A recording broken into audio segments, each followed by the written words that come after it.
AI number 160, What Passes for a Pause by Zvi Moshewitz, March 19, 2026. A lot happened, but by today's standards this felt like a quiet week. I was happy for the break, and I hope that we get to continue relatively relaxing. The Anthropic PBC versus Department of War case is working its way through the system. The government responded on Tuesday, and the preliminary hearing is next week. I covered that here. Once that is out of the way, I plan to cover Anthropic's RSPv3, both the fact that it went back on previous promises and an analysis of its new, more flexible contents, including a reading of the full risk report. I'm for now skipping over the latest paper from Owain Evans, as well as the Anthropic interviews with 81,000 people about what they want from AI, which I'll be covering in the future and could become individual posts. Table of Contents. 1. Still only partial cure for cancer. AlphaFold plus GPT 5.4 equals cancer drug. 2. Language models offer mundane utility. What do we want? A lot of things. 3. Language models don't offer mundane utility. 1,000,000 can be too many tokens. 4. Upgrades. GPT 5.4 Mini and Nano, Claude 1M context, it's all online. 5. Levels of friction. Google Maps promises that it can solve your problem. 6. Choose your fighter. Gemini is falling behind. 7. Deepfaketown and Botpocalypse soon. The bots are flooding the zone. 8. Greetings from the Torment Nexus. Ads are coming to AI but not to Claude. 9. Levels of friction. When does algorithmic price discrimination cross the line? 10. Fun with media generation. Seedance 2.0 was fun while it lasted. 11. A Young Ladies Illustrated primer. Another AI messing with education report. 12. They took our jobs. If you can't work smarter, work harder. 13. Get involved. Palisade matching funds, Anthropic money unlocks, and more. 14. Conditional support for a pause. The first step is admitting you have a problem. 15. In other AI news, not every plan works out. Instant checkout is a flop so far. 16. Show me the money. NVIDIA has money to burn and decides to burn it. 17. Bubble, toil, and trouble. Unit economics are harder than they look. 18. This means special military operation. AI declared a legitimate military target. 19. Quiet speculations. Altman sees his future in selling tokens. Also adds. 20. Quickly, there's no time. Catching up is different from taking a lead. 21. And then there's Emil Michael. He says the darndest things. 22. Good advice. Scott Alexander urges you to let helpful people be helpful. 23. Patriots and Tyrants. New GSA procurement rules really are rather terrible. 24. The quest for survival. I used to be hopeful we would do net good things. 25. Nashville Rules. Senator Blackburn proposes a no-good, quite bad bill. 26. People really hate AI. No, seriously, they really do not like AI. 27. The OpenAI A16Z Anti-All AI Regulation Super PAC. It's not going great. 28. Chip City. NVIDIA cancels American chip production to make chips for China. 29. The Week in Audio. Irving on Leben's Kedrowski proclaims a bubble. 30. Rhetorical Innovation. Say the thing. Report the actual thing. Please. 31. Instrumental Convergence. AI does the thing you asked it to do. Act surprised. 32. Aligning a smarter than human intelligence is difficult. Better staff up a bit. 33. People are worried about AI killing everyone. No one has to. Somebody will. 34. The lighter side. At least we tried. Still only partial cure for cancer. CureCancer.ai offers an extensive perspective on how AI can and can't cure cancer, with a focus on various bottlenecks other than intelligence, and a version of Silicon Valley doesn't get how hard this is throughout. Meanwhile, ChatGPT plus AlphaFold found a partial cure for one particular cancer, at least in a dog. The majority of the difficulty was getting an Australian ethics approval for the cure. Imagine if it was legal to try this in humans. Manifold is saying this is probably not fully legitimate, and there was definitely a lot of hype, as there always is, but the underlying technology most definitely is legitimate and being held back primarily by regulation. Patrick Heiser. Sorry to be the downer because this is an impressive story in some senses, but it is approximately trivially easy to make a single mRNA vaccine. It's not hard. I cure mice of various cancers with various therapeutics all the time. I've made mice lose more weight in a month than tirzepatide does in a year. What is hard and expensive is proving it's both safe and effective in a randomized and controlled study in humans, while also manufacturing it at clinical scale and grade. I am happy for this man and his dog. It is impressive. But y'all are overhyping it. I literally have an ongoing cancer experiment where 100% of the untreated and control animals have had to be euthanized, while 100% of the treatment animals are seemingly unaffected. But we're still extremely far away from proving that it works. Science is hard. Eddie Lazarin, you guys are overhyping this. Yes, we can cure cancer and do regularly this way. Yes, the primary obstacles are regulatory/liability. Cremieux. Sorry to be a downer, but the best news you'll read this month. Yes, custom mRNA vaccines for cancers are here, and if the FDA allows it, millions and millions of people can access them for low prices. Patrick Collison. According to the story, the dog's cancer has not been cured. Absent all regulatory and manufacturing constraints, we could not just synthesize magic mRNA cancer cures. The technology is very promising, but it's not yet any kind of panacea. The emergent system of regulators and manufacturers is indeed far too conservative, and small-scale experimentation is much harder than it should be. More people should read the first part of The Rise and Fall of Modern Medicine. Recommend Ruxandra Teslow, Patrick Heiser for more. It sure sounds like science is awesome and in this case straightforward. Using it more would quickly let us figure out how to do it cheaply and at scale. And something about the way we prove things is getting in the way. It's a policy choice.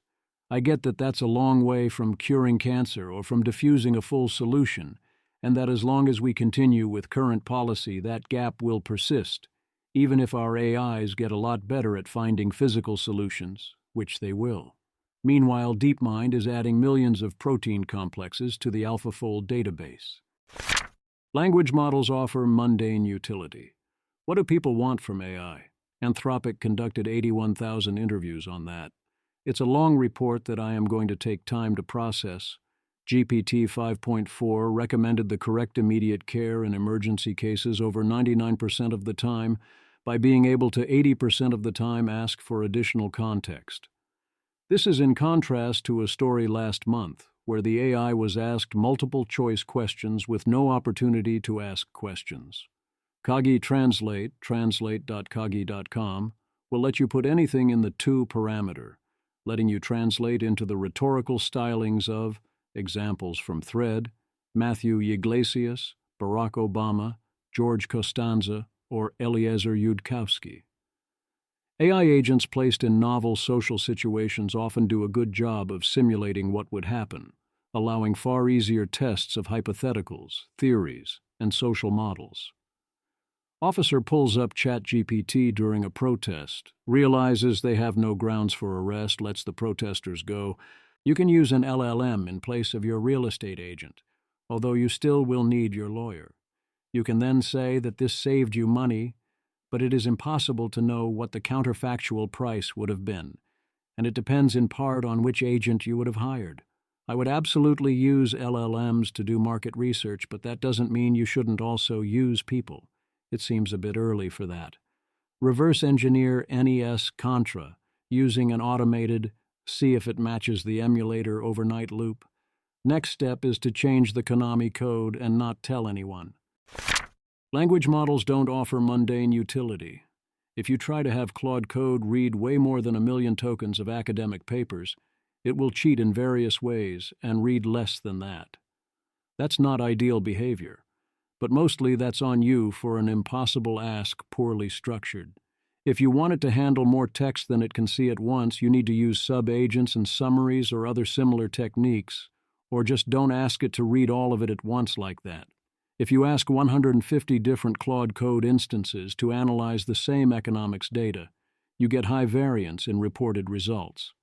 An attempt at AI peer review did not fix this. Exemplar exposure, as in showing agents the 5 highest rates papers, did collapse estimates, but also presumably made the whole exercise worthless, since they went into imitation mode. I am imagining a cure for aging, a Dyson sphere, and an open AI that speaks truth. Greg Brockman, President OpenAI. If you can imagine it, you can build it. If you put them in the wrong harness, minds don't work as well. That includes you. Humans who are not concentrating are not general intelligences.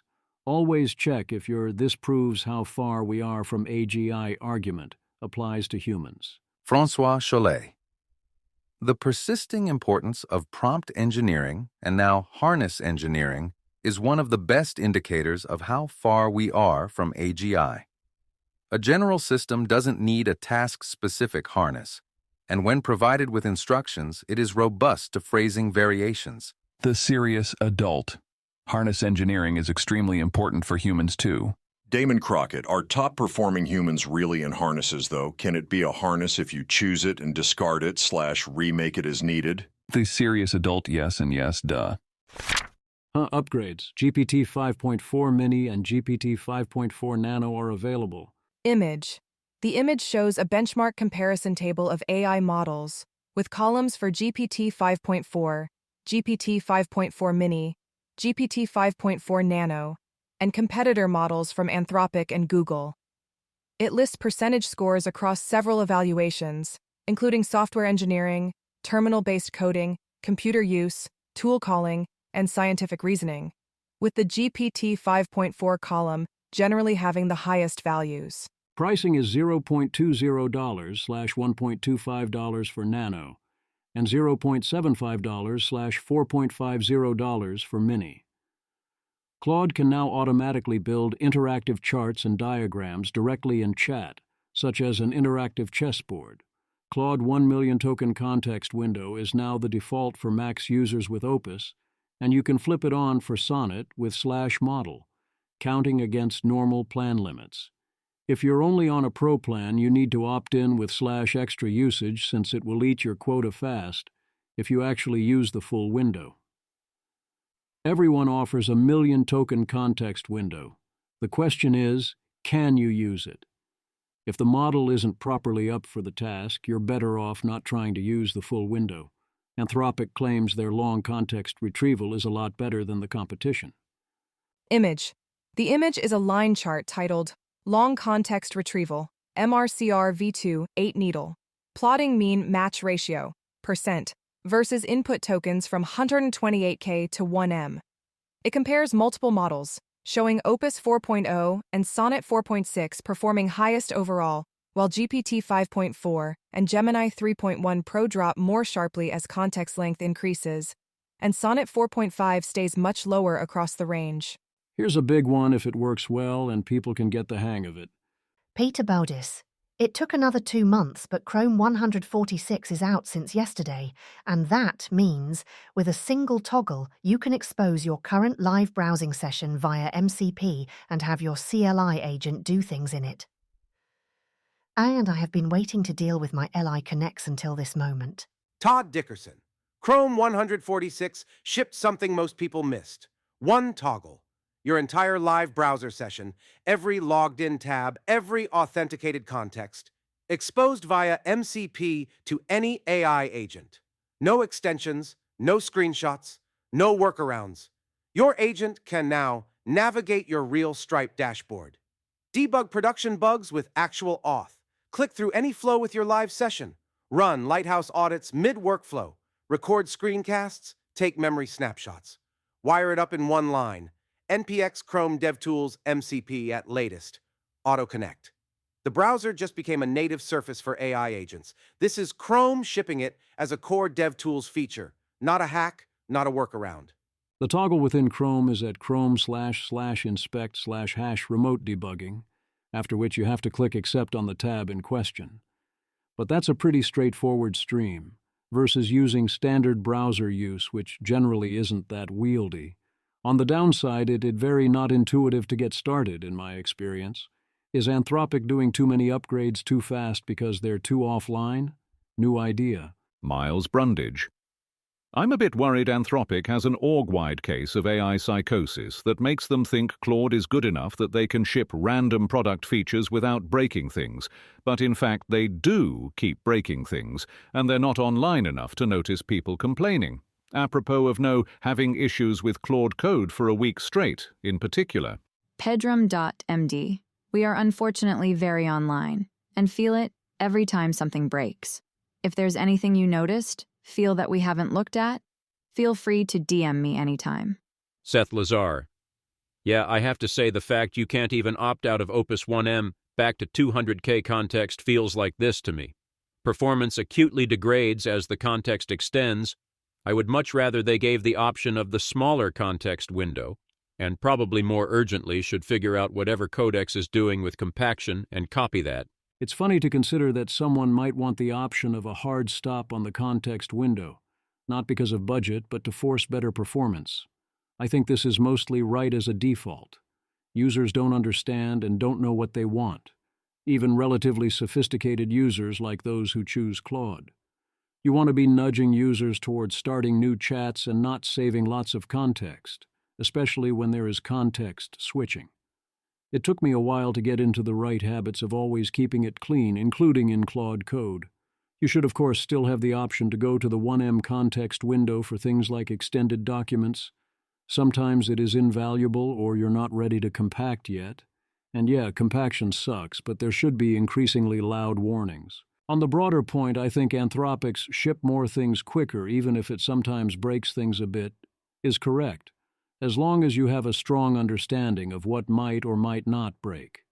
You don't want to risk breaking things that are critical for safety, but in other areas, move fast and break things is a motto for a reason, and you can go back and fix it once the internet yells at you. Levels of friction. Google Maps integrates Gemini to allow you to ask detailed questions, and it will use review language to help evaluate potential answers. Or so they say, as it's coming soon on desktop, and I don't see the button on my Android app. It's a great idea if actually implemented well. It does lead to some obvious problems. Consider their own first example. Dylan Abruscato, no one. George Costanza, Google Maps. Finally, you can ask Maps to find me a public toilet nearby where I don't need to wait in line to buy something. Welcome to the future. RAP public toilets where you don't need to wait in line to buy something? Ideally, we would then legalize paid toilets, but we're idiots and won't do that. More important is to generalize this. All game theoretically unsound offers die. Choose your fighter. Sully sums up a lot of how I feel about Gemini these days. Sully, the more I use Gemini 3.1, the more bearish I'm on Google's LLMs. 1. Overthinks way more than other models. 2. Isn't that good at coding other than animations. 3. Gets mogged by Claude/GPT on tool use and agentic tasks. 4. It's very slow, C1. 5. Not great to chat with, definitely feels benchmaxed. They should really just focus on where they have a lead, multimodal, NB2, VEO, etc. It's smart in theory, but not useful in practice. I still use Gemini sometimes, but it's always Flash, which is often very good at the easier questions, and I consider that a point of strength as well. Deepfaketown and Botpocalypse soon. Yeeth and Moloch. I know I go on about this, but comments to all of my posts, both here and on LinkedIn, are no longer worth reading at all due to AI bots. That was not the case a few months ago. Or rather, bad/crypto comments were obvious, but now it is only meaning-shaped attention vampires. I am lucky I built a big account, very slowly, posting like a human for over a decade. I can stay in broadcast mode, reacting to people I know and ignoring the rest. but finding and interacting with new people with smart ideas or replies in the comments used to be a great joy. Nikita Beer, on February 11th. Prediction: in less than 90 days, all channels that we thought were safe from spam and automation will be so flooded that they will no longer be usable in any functional sense. iMessage, phone calls, Gmail, and we will have no way to stop it. Going forward, the only way to communicate with me will be shouting in my face. Robin Hanson, I'd bet against this. I too would have bet heavily against Nikita Beer's prediction. So far, things are holding up reasonably well, but exponentials can feel like that. As I keep saying, the worst-case scenario is a whitelist, combined with a small fee if you're not on the list. Alex Emas expects both digital public spaces to become more exclusive to deal with the steadily rising tide of AI bots, which are now a majority of his comments. So far, I've managed to escape this problem. Although on the occasions I break containment on Twitter, it's all a cesspool whether or not the posts are from bots. Aikido Security finds 151 malicious GitHub packages uploaded March 3-9, using Unicode characters invisible to humans but that execute as code when run. The presumption is that this is driven by LLMs. Greetings from the Torment Nexus. Are ads the future of consumer AI revenue? Is there a difference? Consider this steelman. Olivia Moore. A big story that most people are missing in the AI race for the consumer, ChatGPT versus Claude, is ads.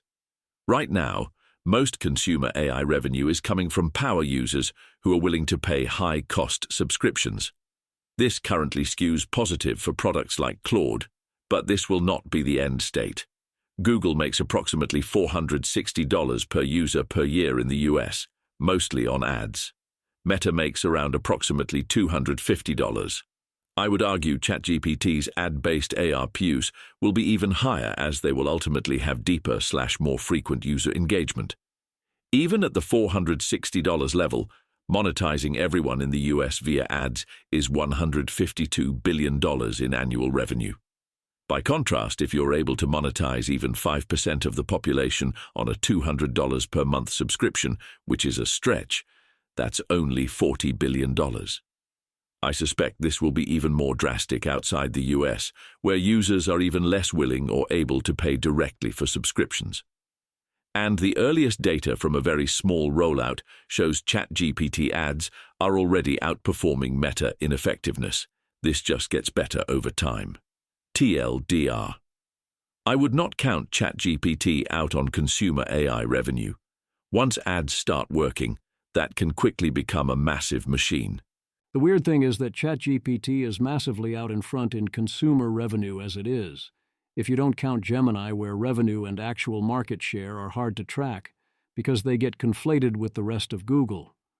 Claude is something like 4% of the overall consumer market by activity. ChatGPT is a majority, and that dominates every other consideration. Claude is on track to pass ChatGPT in revenue, but that is because of enterprise and API. There are multiple parts of the ads Uber alles argument. One could write an extensive analysis of this, and many have, but ultimately ads are selling your time and attention in exchange for money, and then using that money to buy the services you want. Then ideally, for the service, this forces brands into a negative-sum competition to avoid being left behind, and then the consumer gets that money recaptured by higher prices that go to fund the ads. On rare golden occasions, the consumer gets value from the ads and everybody wins, but that's rare. And often ad incentives are highly distortionary. It's all a way to get past people's unwillingness to pay money got for things and love of free. So in practice, it is a way to have nice, but not as nice as they could have been, things. And it's paid free speech, and if that's what you want, go for it. But it is such a relief to operate in places without it, and often bad advertising drives out good sales. Also, there is a serious problem where if there are bots everywhere, the value of serving an ad to a bot could be very close to zero, whereas the marginal cost of inference is not zero. Could be an under-considered problem, a la levels of friction. Ultimately, I expect ads as a tacked-on, supposedly distinct thing to be another example of pre-AI thinking, and especially pre-AI agent thinking, and for consumer-facing AI to mostly not work that way. I am, however, quite worried I am wrong. Levels of friction. Washingtonian. Many Washington Post readers have been notified via email that their subscription rates are set to increase. Nestled at the bottom of these emails, you'll find an asterisk and the following. This price was set by an algorithm using your personal data. Instacart recently killed an algorithmic pricing model that allowed grocery stores to charge certain shoppers as much as $2.56 more for the same item. Post owner Jeff Bezos' Amazon came under fire last year when the retailer's dynamic pricing mechanism reportedly charged local school districts vastly different prices for the same supplies, sometimes even on the same day. Congressman Greg Casar. This is called surveillance pricing. It should be illegal. I have a bill to ban it. It is hard to draw a principled line. Everyone agrees that selectively offering discounts to some customers who would otherwise leave is acceptable. Few think, I try to cancel so you offer a deal, or I make you track down a coupon, shouldn't be legal. If the subscription rate was users who barely ever use the service get a discount, I doubt many would object. And of course, when you are negotiating with a person, or AI, you will use everything you know to get the best price. Yet everyone agrees that sufficiently aggressive algorithmic pricing is highly toxic, and people absolutely hate it. And we are, as consumers, willing to impose harsh punishments against it, because we understand how hostile it is. You can't be at constant risk of being held up and thus unable to enjoy surplus. Indeed, it is one of the great joys of Western society that we don't have to worry about this sort of discrimination. We don't have to haggle and can be quiet price takers. By default, we are about to end up in my AI agent versus your AI agent negotiations over an increasing portion of transactions in ways that are very not fun and that distort behavior and give motivation to hide information. What would Casar's bill actually do if it passed, which all signs say it won't? It bans use of surveillance data in setting prices or wages, with some carve-outs for things like typical discount-eligible groupings, students, veterans, and so on, for loyalty programs, or for things that reflect different real costs. Wording is tricky. As written, it would likely risk a chilling effect on various forms of personalization or experimentation, many of which are good. But also it would ban some things that are rather obnoxious and warping, such as Uber charging more to customers with low battery life. This is the type of law we can pass later in the process when we know more about what problems we face, and that can be very hard to undo and where consumer backlash can do a lot of work keeping things in check for a while, so I would wait. But yeah, I see the problem. Fun with media generation, oh boy. Elon Musk. If it's allowed in an R-rated movie, it's allowed in Grok Imagine. Meanwhile, it turns out China does care a non-zero amount about copyright. Koltragaskis. ByteDance has suspended the global launch of Seedance 2.0, its video generation AI model, after copyright disputes with major Hollywood studios and streaming platforms. The model launched in China last month but faced backlash for generating unauthorized copyrighted content, leading ByteDance to add stricter filters ahead of any international rollout. Seedance 2.0 was flat out willing to create any safe-for-work clip, without a care in the world about making highly accurate copies of real people and copyrighted settings and characters. It was fun while it lasted. Henry Dobre offers a report after spending approximately $1,000 in credits on Seedance 2.0. Great animation, great multi-cut sequences that make sense, very good consistency with omni-reference. But the problem remains stringing together something consistent, or doing longer-term storytelling or world-building. The price was $2 to $7 per approximately 15 seconds. That's super cheap compared to other methods.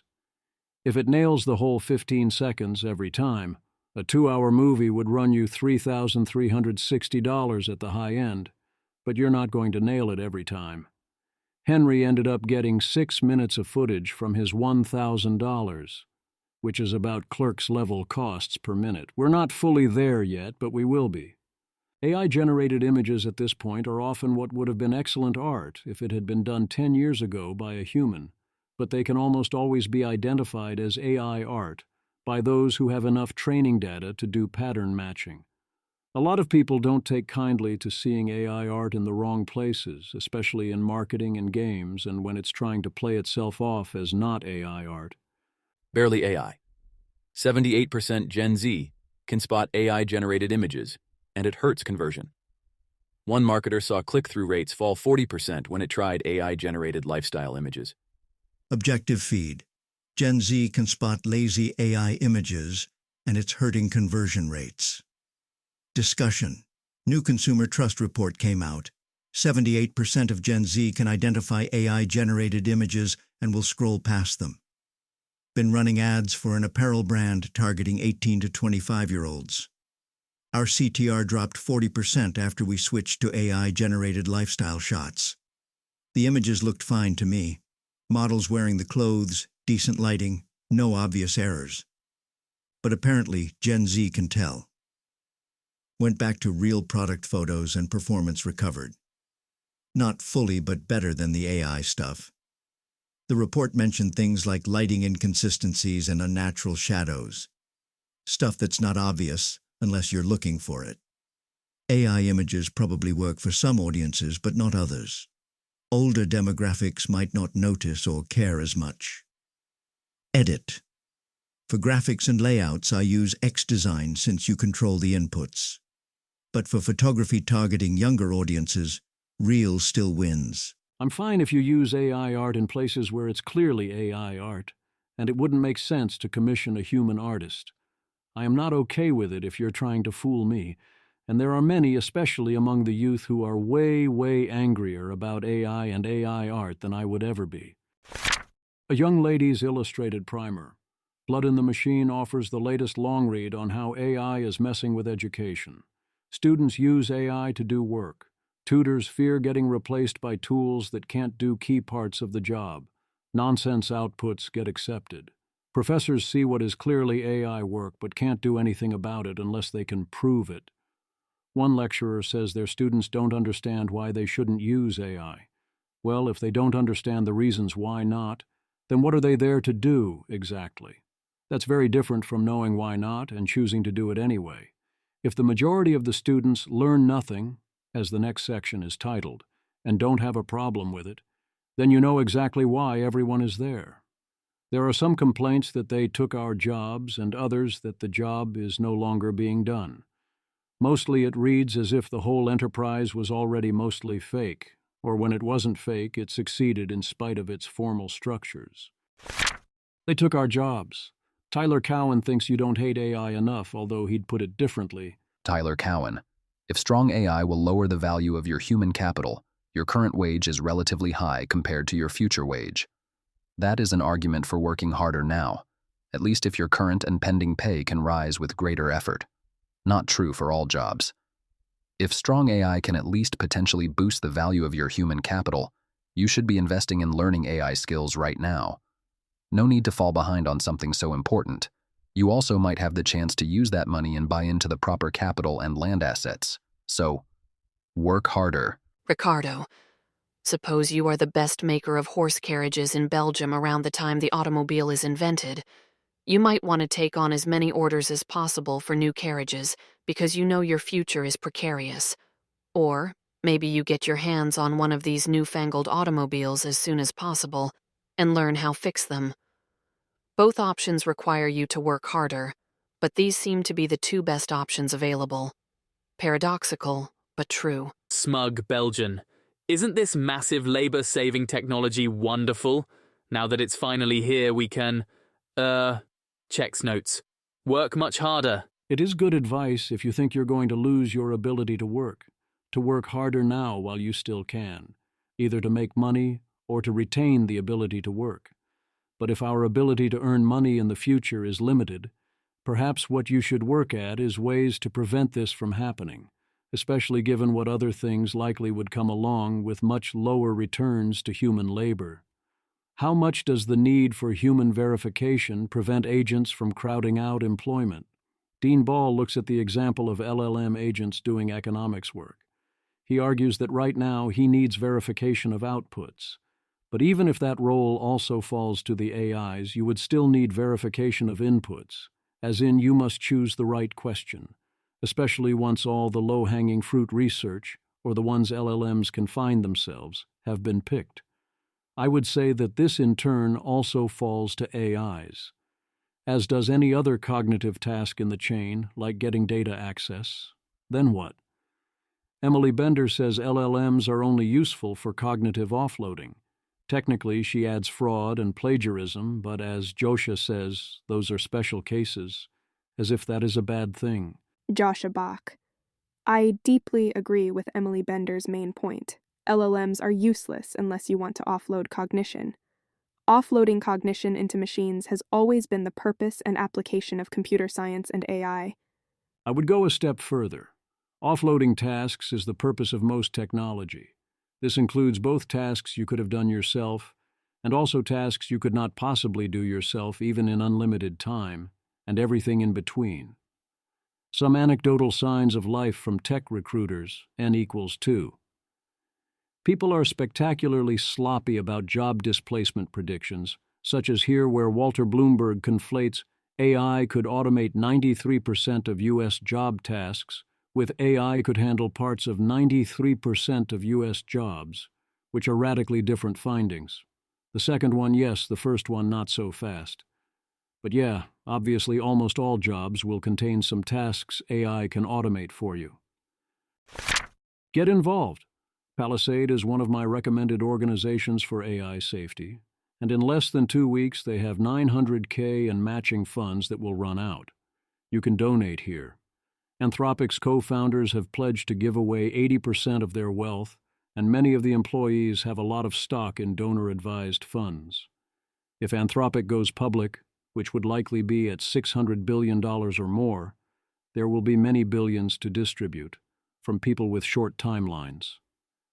Transformer looks at where the money might go, with one worry being conflicts of interest or the appearance thereof.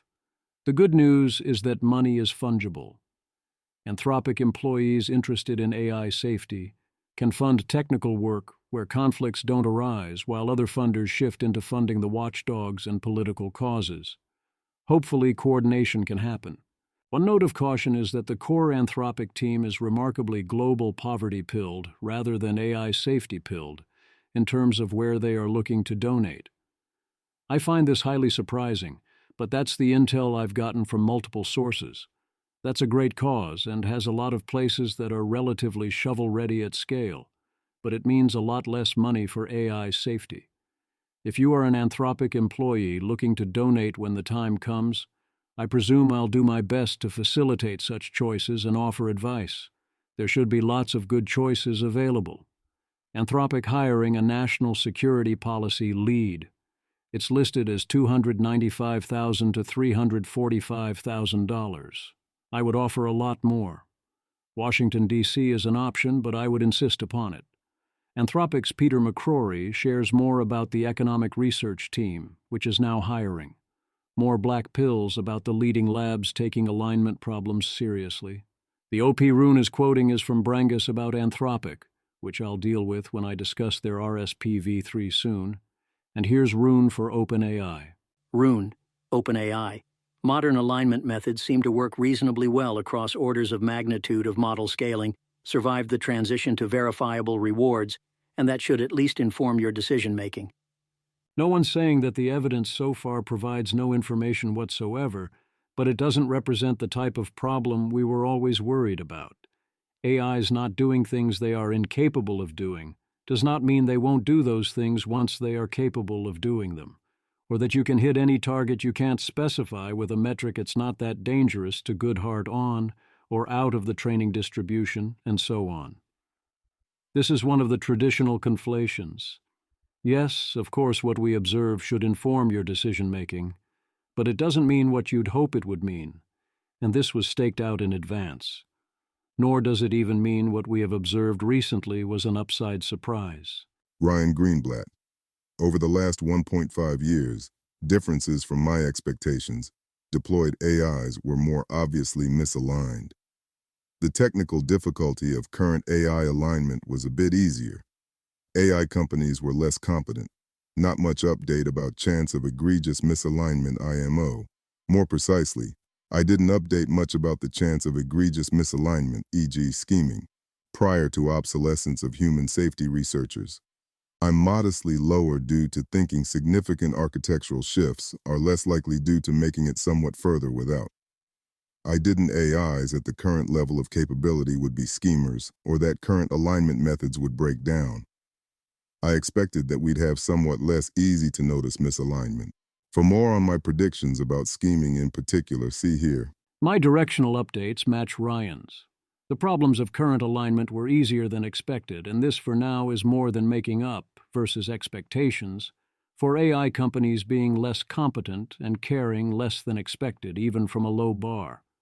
And little of it has much bearing on the questions we will care about most. Indeed, in the worst scenarios, what do you see right before things go horribly wrong? Things seeming to go heroically right if you're not paying enough attention. You also do have to pay close attention to details.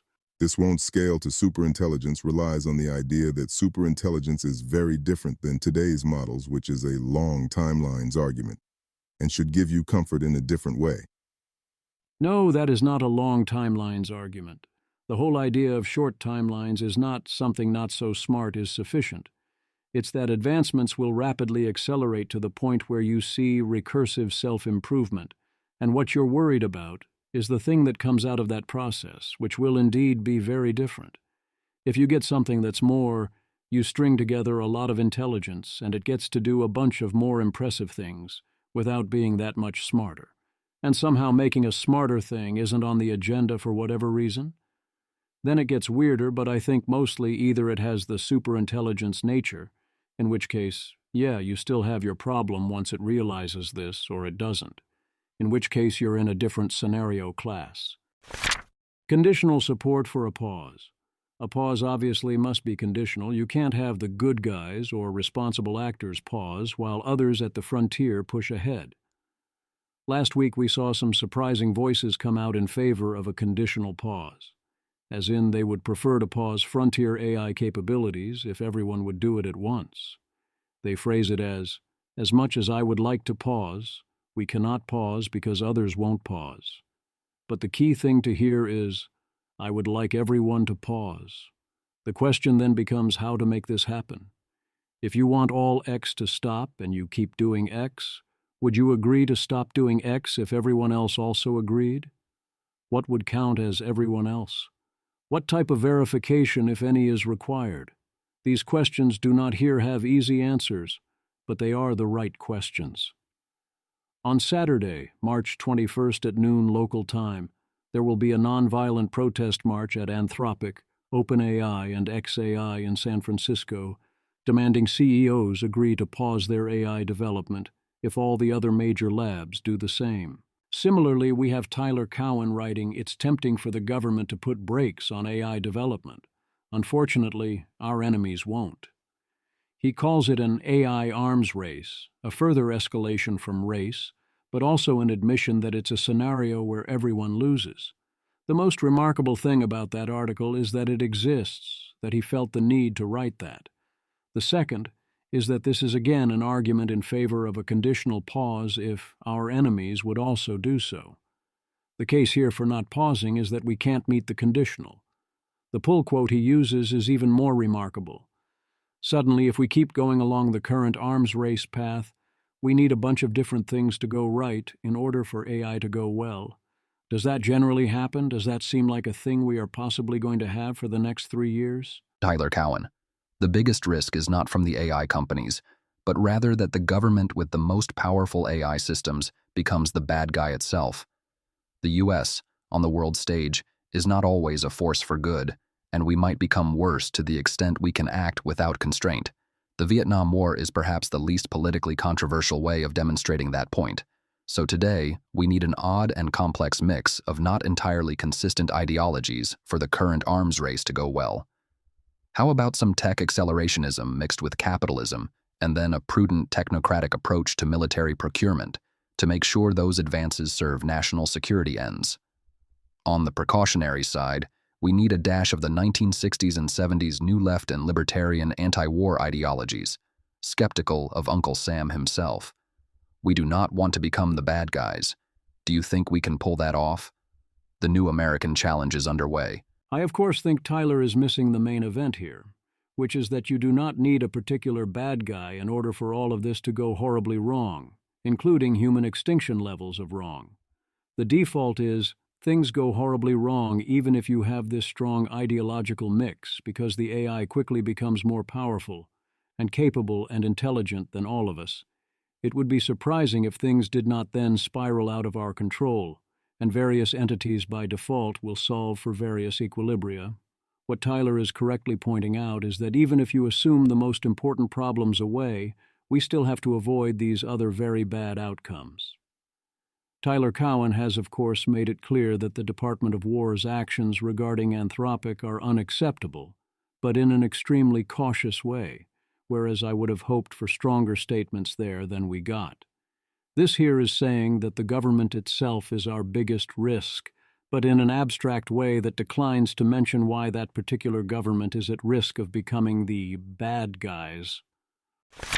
In other AI news, OpenAI Instant Checkout has been a flop according to Walmart, who report extremely low conversion rates for purchases directly in the chatbot. In my experiments, trying to shop inside ChatGPT is a worse experience than Amazon, and has no real reason to exist until it improves. Kimi.ai comes out with attention residuals, which they claim offer a 25% compute advantage across the board via selectively retrieving past representations. The new plan is, keep earlier notes accessible, but let each new layer decide which notes to reread. My read is, it is interesting but unclear if it is actually good or if they have this in proper form yet. The edge is plausible but would be modest. Some others are more excited than this. Dean W. Ball. It is difficult to evaluate how this compares to the architectural innovations of the US frontier labs, since they are so tight-lipped about such details.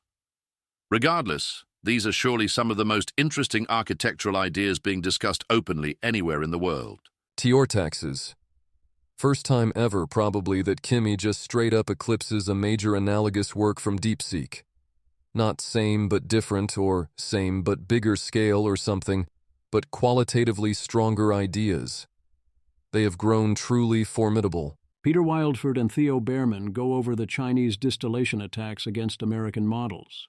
Only Anthropic's report got talked about, but all three of Anthropic, OpenAI, and Google published evidence last month of systematic campaigns. Image. The image is an infographic titled Understanding AI Model Distillation Attacks, showing how an American frontier AI model can be copied through repeated API queries and collection of its outputs. It depicts a malicious actor, extracting data and using it to train a competing Chinese model, emphasizing the resulting cloned capabilities and the impact of avoiding the original R&D and training costs. They suggest adding anyone caught doing this, so the entity list, requiring BIS licensee with presumed denial for any export, re-export, or in-country transfer of items, subject to the EAR, and signals regulatory risk to counterparties. They also suggest sanctioning those entities under the Protecting American Intellectual Property Act, and that companies take further technical defensive steps. Vitalik Buterin explains the history of him giving FLI what ultimately ended up being on the order of $500 million in crypto. He expected it would be $25 million tops by the time they cashed out.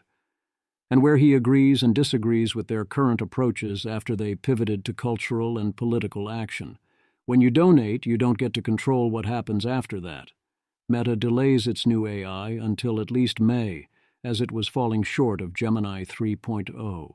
Nick Orsino at China Talk looks into the Chinese companies that can help get you on the approved AI providers list, compliance as a service. China uses prior restraint and tests for your alignment to their preferences.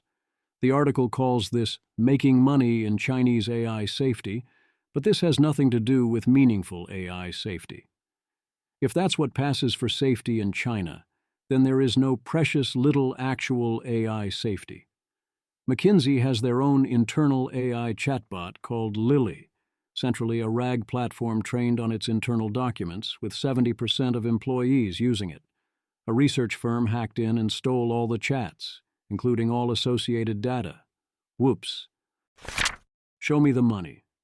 NVIDIA to spend $26 billion to build open-weight AI models. I am marking my NVIDIA investments down to reflect a $26 billion lower target market cap. If NVIDIA wants to invest in AI models, they should invest in companies building AI models. NVIDIA is partnering with Mistral AI for at least some of this. Again, I would be investing instead, and not in Mistral. OpenAI is launching frontier alliances to use forward-deployed engineers at major ecosystem partners. Timothy Lee explains why I can now be fully done with Ed Zitron. OpenAI acquires Astral to fold them into the Codex team. Bubble, toil, and trouble. People are remarkably bad at understanding unit economics. It's unclear why. Let me be clear. AI will never be as expensive for the same quality as it is today. You will spend more for AI because you will want orders of magnitude more AI. Axios. Being ludicrously wrong. AI may never be as cheap as it is today. Why it matters. AI companies are hooking users with low prices that won't last, straight out of the Amazon and Uber playbook. Zoom in. Yet margins are still negative for AI labs, according to PitchBook. OpenAI is projected to burn $14 billion in 2026, up from $8 to $9 billion in 2025. Anthropic's margins have swung from minus 94% in 2024 to about plus 40% in 2025, though they remain pressured due to higher-than-expected inference costs. Timothy B. Lee. There are so many people commenting on the finances of AI companies who have clearly not taken the time to understand startup finance. Negative gross margins and not making a profit yet are different situations with very different implications for future growth. If your margins are plus 40%, that is a very good margin. No, Anthropic are not losing money on every transaction. Meanwhile, inference costs for the same quality AI drop by 90% plus every year, and open model providers offer obviously unit-profitable services that are not as good as Claude or ChatGPT, but are a lot cheaper. Seriously, what is so hard to get about this? This means special military operation. Now that AI is being used in military operations, Iran has declared NVIDIA, Microsoft, Google, IBM, Oracle, and Palantir offices and data centers legitimate military targets. Fair enough. Quiet speculations. Altman predicts his future business is selling tokens in sizes large and small for all purposes. He sees intelligence as a utility like electricity or water. That vision makes sense in a world where the models are insufficiently capable and also are commoditized, and thus remain mere tools that can be sufficiently aligned relatively easily. I don't think the models will stay insufficiently capable in this sense, or that they will become commoditized. This is also a way to wave away all the major alignment, catastrophic, and existential risk concerns via not even mentioning them and focusing on other more solvable problems, which is a pattern with Sam Altman and OpenAI, and to a lesser extent with Dario Amodei and Anthropic as well. Quickly, there's no time. Whenever you see a chart like this, assume that X months behind means we'll match current capabilities X months from now. That is very different from would match current capabilities X months from now, even if more advanced labs and models did not exist and were unavailable for ideas and distillation and so on. Thus, being 7 months behind is a lot more than 7 months away from taking a lead. Ethan Mollick, both XAI and Meta seem to be falling behind, based on the Grok 4.2 benchmarks in this reporting. Frontier AI models are really a three-way race at this point. Peter Wildford, based on the data I see, I think Anthropic/Google/OpenAI, all approximately tied. Meta/XAI, each approximately 7 months behind. Moonshot/DeepSeek/ZAI/Alibaba, each approximately 9 months behind. Mistral approximately 1.5 years behind. No other companies competitive. I would say that Meta and XAI have more potential than the Chinese labs in the sense that they have massive amounts of compute and willingness to spend money. They have fat upside tails. But also right now, both are failing rather badly, and their current offerings and median outcomes are plausibly behind several of the Chinese labs. I also don't see the big three as equal. Google is clearly in third at this point by a few months. I don't care what the benchmarks say, Jules and anti-gravity can't compete with Claude Code and Codex, and Gemini 3.1 clearly is not as useful or competently executed as Opus 4.6 or GPT 5.4. Prior to GPT 5.4, I would have said Anthropic is very clearly in the lead, as Opus 4.5 was better than OpenAI's or Google's offerings, and Anthropic had already gotten to Opus 4.6 and is dominating enterprise. However, GPT 5.4 looks excellent, much better than 5.1 or 5.2, so it's no longer obvious. And then there's Emil Michael.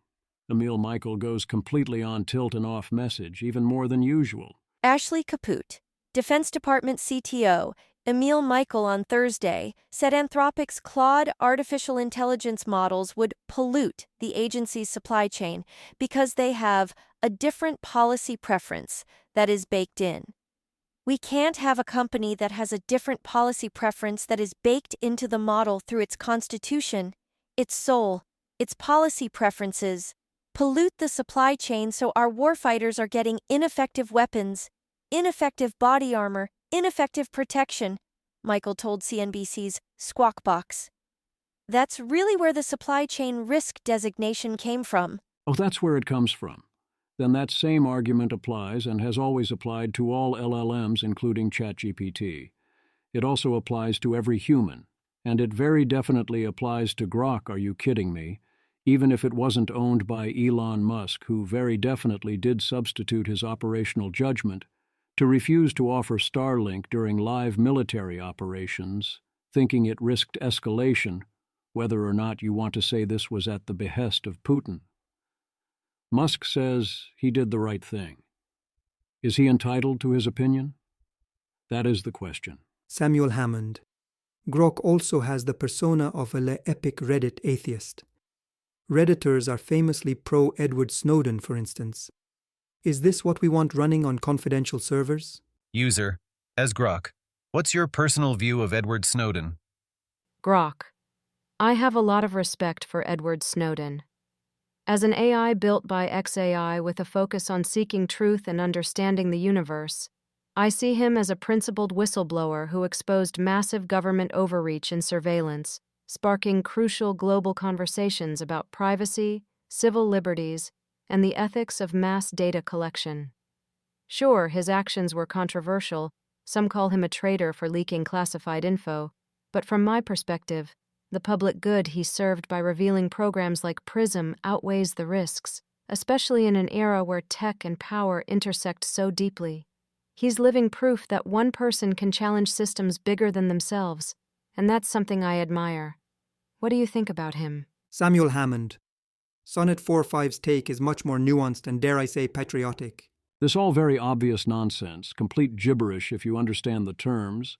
Anthropic's training methods, if anything, make Claude more reliable than alternative providers, rather than less, which again is key to why it dominates enterprise, and why the military is finding Claude indispensable. But if you think that all of this makes the models too unreliable to use, well, that's not a crazy position, but in that case, heed these words. Dean W. Ball. If you think anthropic models constitute a foreign adversary-level threat to national security because of their potential to think for themselves based on inscrutable reasoning and potentially override the military, I have bad news for you. This threat model applies to all AI systems. There is nothing unique about Claude or Anthropic in that regard. If you think this risk constitutes an imminent national security threat that must be stopped at once, you will find you have more in common with Eliezer Yudkowsky, and indeed with the founders of Anthropic, than you might believe, especially if you fancy yourself an accelerationist. I suspect when some so-called accelerationists understand what is happening, they will experience an urge to run crying toward ban it all. But that is neither feasible nor wise, in my view. The alternative is to not set one's hair on fire, but instead to treat these as important and serious, but ultimately solvable problems. This requires that you not dismiss the notions of safety and alignment, but instead see them as essential parts of achieving an accelerated future. So, for instance, you might fund research into AI alignment, control, and interpretability specifically within the military, along with, say, about 90 other actionable things. What a novel idea! A key reason some of us are exceedingly worried is that you are going to have these alien minds you don't understand. Without that much confidence, you can rely on them. And then you are damn well going to use them anyway, because there's too much value on the table, and if you don't, then the other guys will. Would it be better if we coordinated and reached agreements to put limits on how far that is going to go? I do think that would be better, and we should start building towards having such options. That puts me in very different company than Emil Michael or those defending the DOW's move against Anthropic. For now, we learned that the government calls to jawbone Anthropic are being routed to not come from the Department of War, as Emil Michael has a pattern of using suspiciously specific denials in these situations. Emil Michael, this is not meant to be punitive. The Department of War is not reaching out to companies to tell them what to do, so long as it's not in our supply chain. Good advice, Scott Alexander writes. From a deeply blue perspective, support your local collaborator. There is wisdom here. The Trump administration's procedure for doing things is often declare you are doing thing and see who pushes back. And if you come out on Team Blue, you don't count as valid pushback. So we need people who are still in good standing on Team Red who can point out when something crazy like reject a flu vaccine application out of hand or declare Anthropic a supply chain risk happens that has a lot more downsides than those involved first realize. Balsa helped with some crazy ideas related to shipping that you hopefully never got to hear about. Alas, such folks are effectively a limited resource, and when one is gone, they're gone. Thus, yes, if someone is trying to make executive branch policy saner, except that this currently comes with political constraints, and don't make life harder for them. Patriots and Tyrants. Because the deadline for comment on this is tomorrow, sharing this on the GSA's proposed new rules, which include some necessary clauses but go way beyond that, and are essentially, the government is going to overrule the terms of any AI service and substitute its own absolute control and ownership, and own everything about the interaction, and forbid any other uses of it, and do this even if the original AI provider never agreed to it. If anyone uses the AI system in any way involving the government, and all use of non-American AI is outright banned, and all your safety protocols are forbidden if the government doesn't like the refusals, calling them discretionary refusals. Basically, they are planning on extending all legal use plus extra terms onto any use of any AI system for anything the government touches, whether the AI provider agrees to this or not. Or else. I don't understand how this is possible even in theory. If I'm a vendor and I provide access to ChatGPT or Claude or Gemini, etc., and ChatGPT refuses a query, the government declares this is not okay? The direct contractor is responsible for ensuring ChatGPT doesn't have any safety stack or guardrails, right after DOW supposedly agreed to let OpenAI have its own safety stack, which we can now presume was effectively a lie. What exactly is this contractor supposed to do? Remember, this is civilian purchasing. None of this is about the military or any operational anything or anyone being in harm's way. It's about control, period.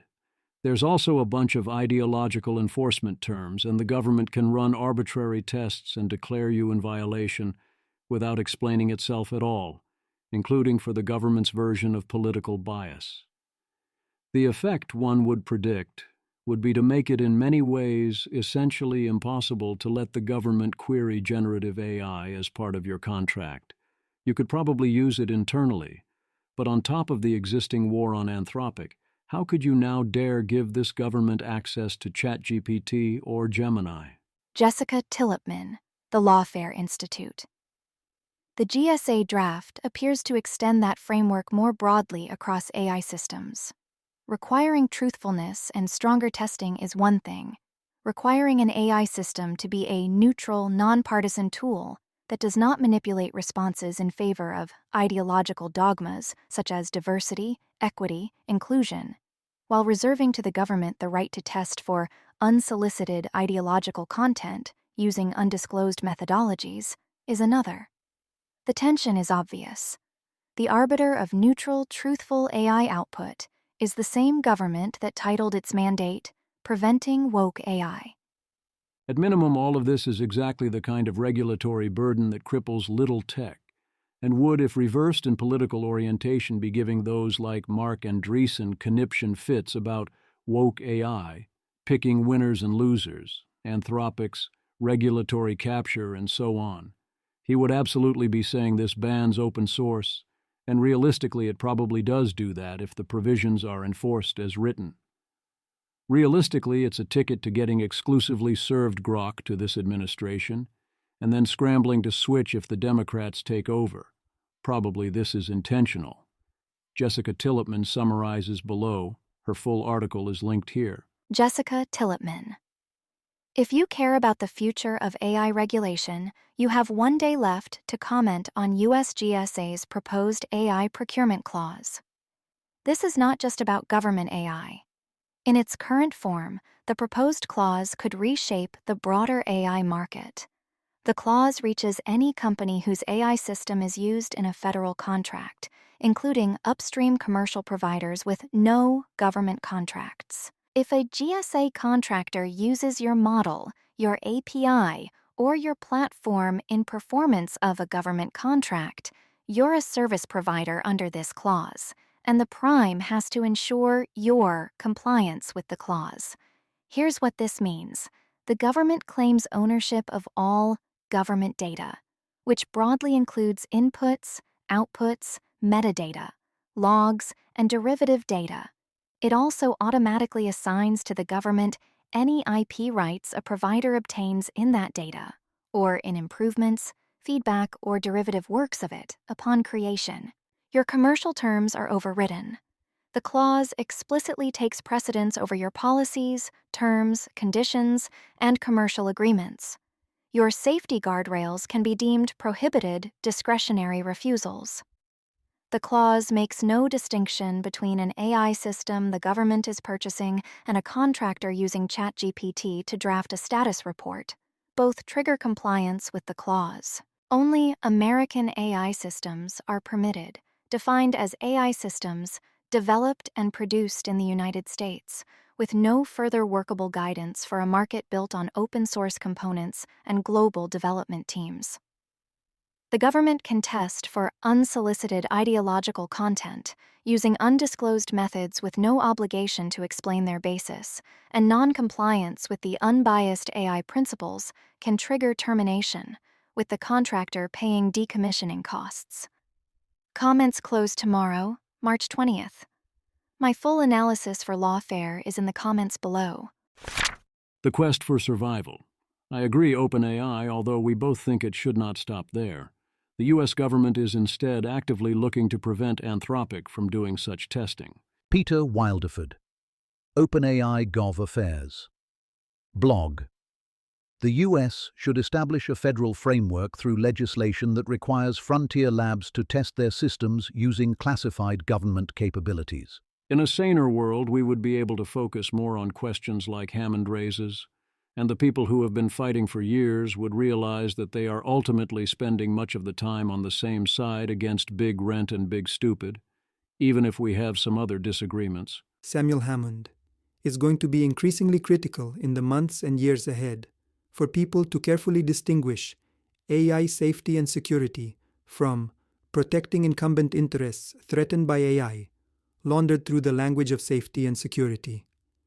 These are two very different things, if not outright orthogonal to each other. In fact, the more progress that gets made on the safety and security of powerful AI systems, the faster the incumbents will die out.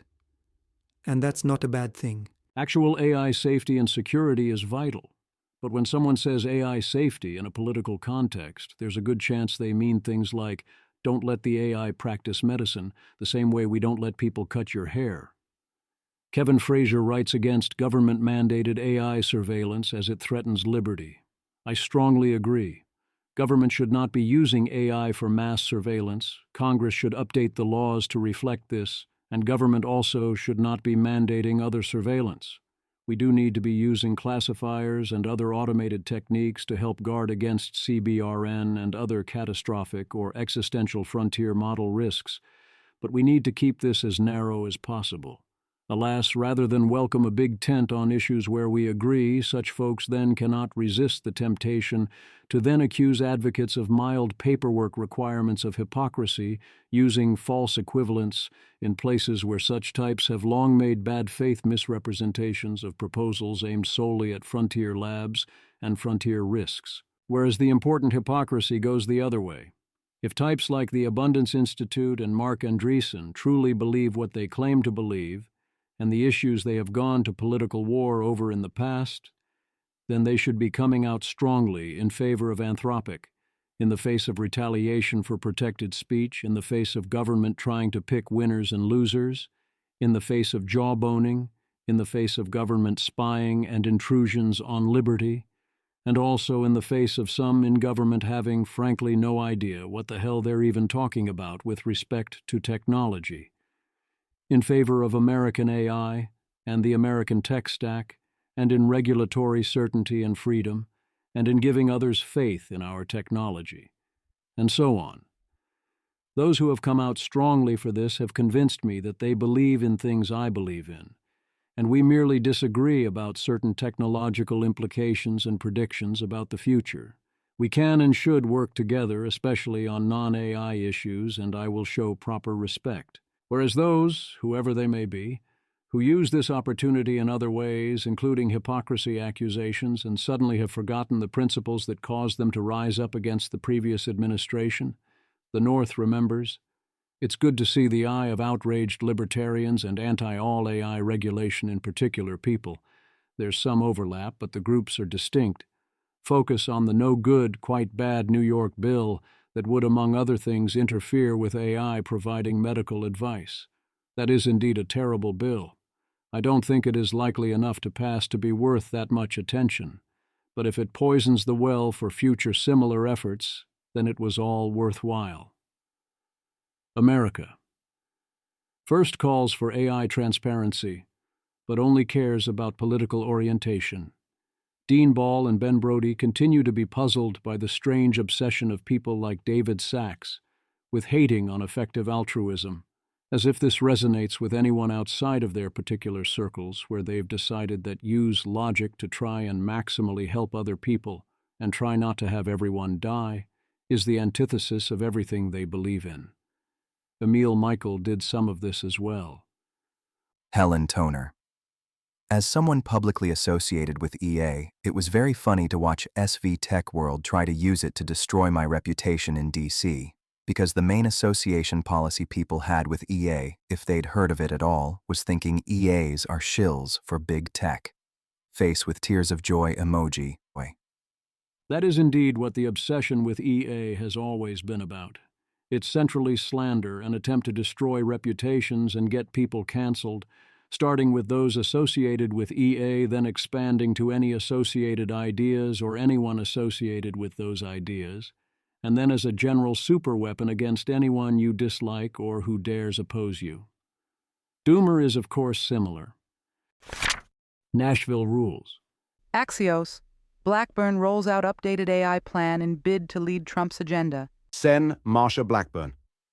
Instead of pushing AI amnesty, POTUS rightfully called on Congress to pass one rulebook for AI. Now, it's time for us to answer his call to protect the 4 Cs while unleashing AI innovation. My Trump America AI Act is the solution America needs. This omnibus bill, which is basically never a good idea, I'm in the Justin Amash camp that this is not how a functional Congress works, includes Blackburn's Kids Online Safety Act and the No Fakes Act, imposes a duty of care on AI developers to mitigate certain harms and implement some safety features.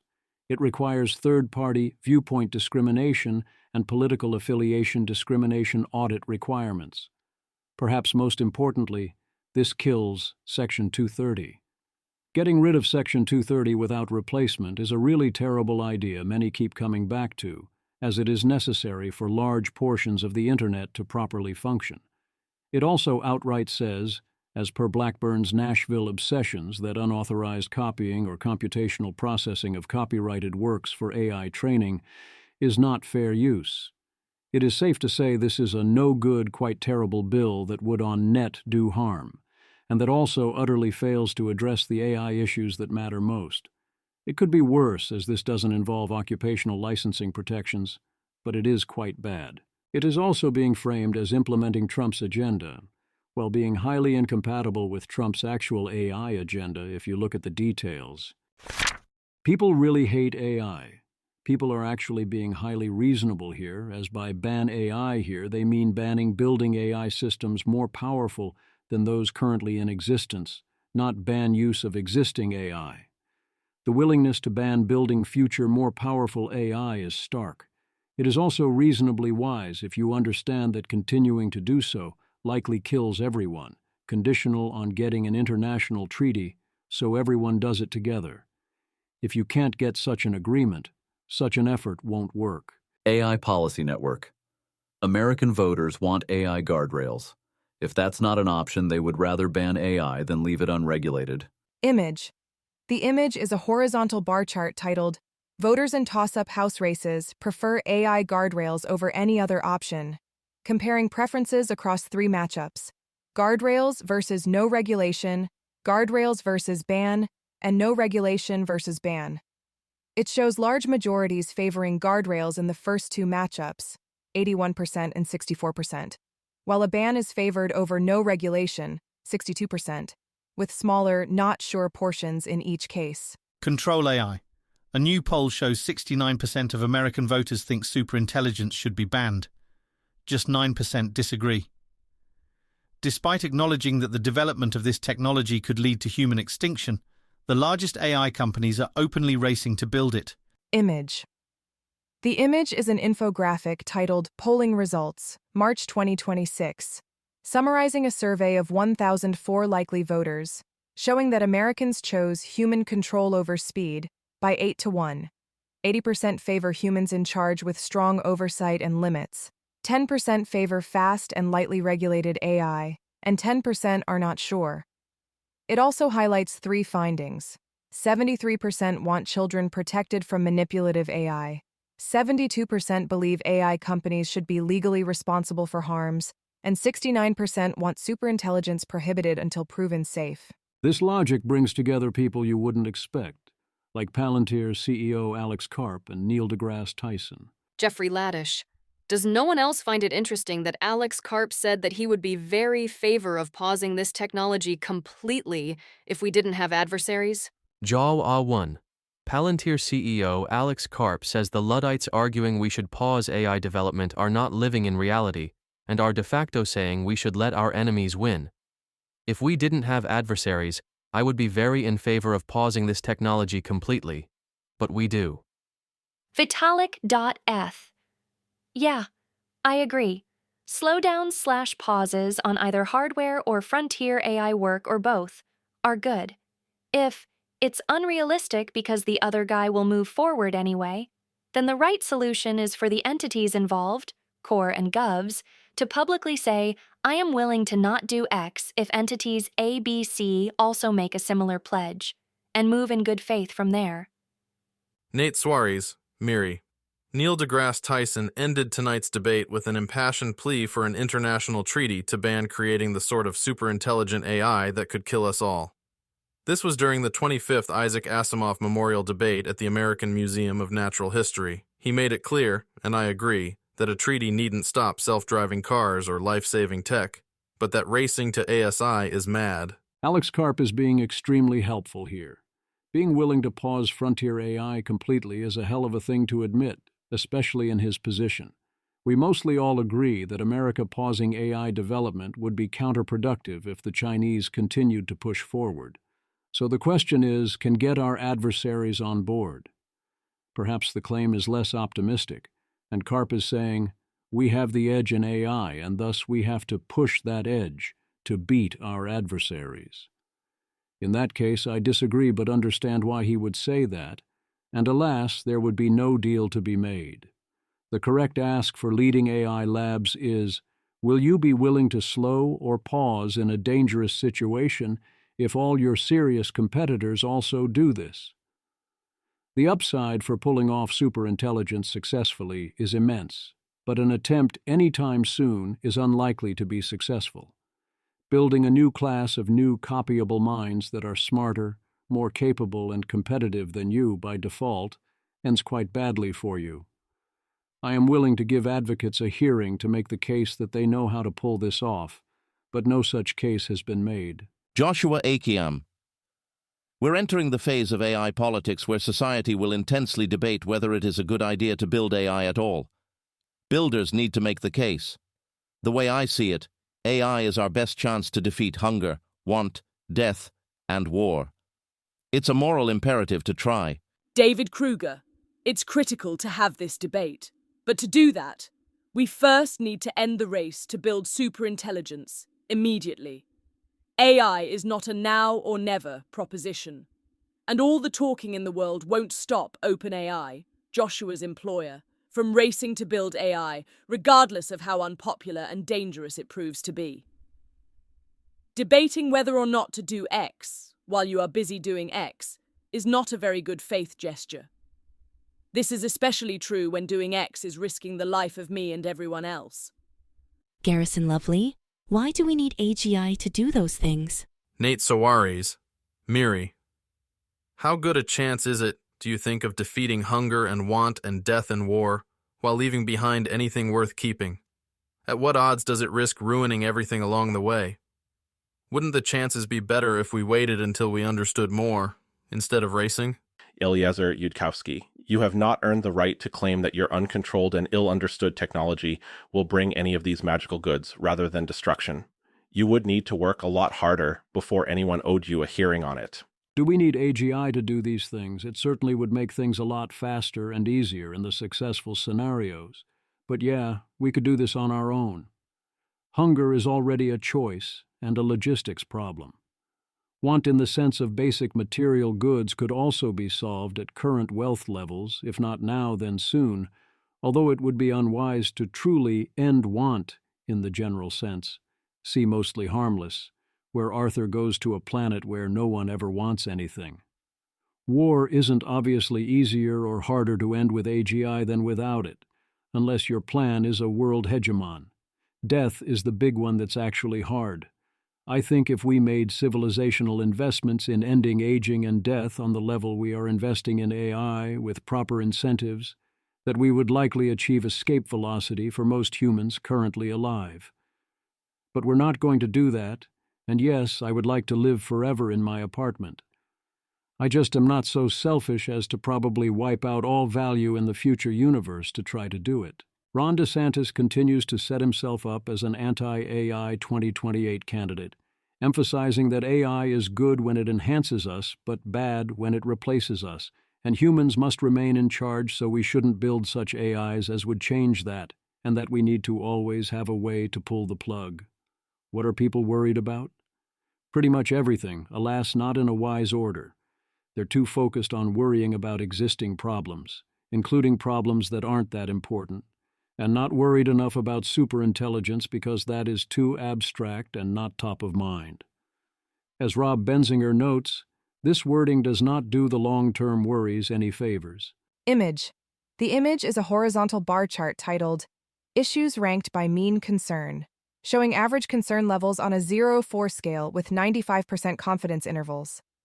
The highest concerns are AI misinformation/deepfakes, 3.20, scams/manipulation, 3.11, and authoritarian control, 3.05, while the lowest are superintelligence, 2.35, and AI suffering, 1.22. David Shore has some more normal polling on AI, and it is also brutal. The OpenAI A16Z Anti-All AI Regulation Super PAC. The official name is Leading the Future, best known for announcing its intention to spend many millions taking down Alex Bors in deeply blue NY12, thus elevating him to a top-tier candidate. You can track their efforts here. They tout a list of more than 500,000 supporters, which they recruited via ads at about $1 a pop, via about 11 million views. That's a standard tactic, but one should be aware. LTF pursued a general strategy of pick winners to look good, but suffered a surprising loss in IL02 as per prediction markets, 40% to 28%. The famously corrupt here is him pleading guilty to federal conspiracy charges of using $750,000 in campaign funds for personal expenses. Jackson raised only $300,000 otherwise, but LTF backed him to the tune of $1.4 million. They did get their way with Melissa Bean in IL08. Daniel F. In a large upset, LTF, the OpenAI Andreessen Super PAC, takes a major loss in IL02, where they backed Jesse Jackson Jr. Notably, Jackson is famously corrupt, and I wonder if LTF's toxic AI money fed into existing negative sentiments towards him. Image. The image is a screenshot of a live election prediction market for IL02 Democratic nominee, showing Donna Miller at 95%, Willie Preston at 3%, and Jesse Jackson Jr. at 1%. A price chart below shows a sharp late surge upward for Miller's line, while Jackson Jr.'s line drops steeply towards zero, with volume and partial vote count displayed at the bottom. For now, salience is low, but it is rising. David Shore. Excited to be on Odd Lots to talk about the politics of AI. AI today is less important than it will ever be. Over the past year, AI rose in issue importance faster than any issue we track. It's now more important to voters than climate change, childcare, and abortion. Image.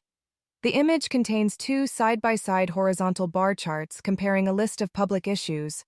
One ranks their current importance, and the other shows how much each issue's importance has changed over the past year. Artificial intelligence is highlighted as relatively low in current importance, noted as 29th out of 39, but the biggest riser in importance over the past year. David Shore. The "everything will be fine" message is dead on arrival with voters. When leaders in government and tech say AI will not cause widespread job losses, net trust is minus 41. When they say AI will create economic productivity that benefits everyone, net trust is minus 20. Even among Trump voters, helping workers who lose jobs to AI beats giving tech companies incentives to keep innovating 50% to 24%. Overall, it's 58 to 20. Voters want jobs, not checks. Creating good-paying jobs beats direct income support, 54 to 17, as the preferred approach to AI displacement. And voters want a tax specifically on companies that profit from AI to pay for it, over a wealth tax, 49 to 27. You can fill out this form to get the full report. Voters consistently want jobs rather than money. They think this means somehow creating meaningful work. In practice, it means create fake jobs for them to do. This is despite, or perhaps partly because of, people trusting the AIs in practice. Image. The image is a bar chart titled, "To what extent do you trust OBNSBOW to act in your best interest?" showing levels from strongly distrust to strongly trust for various actors such as social media feeds, governments, corporations, elected representatives, AI labs, public utilities, AI chatbots, research institutions, and family doctors.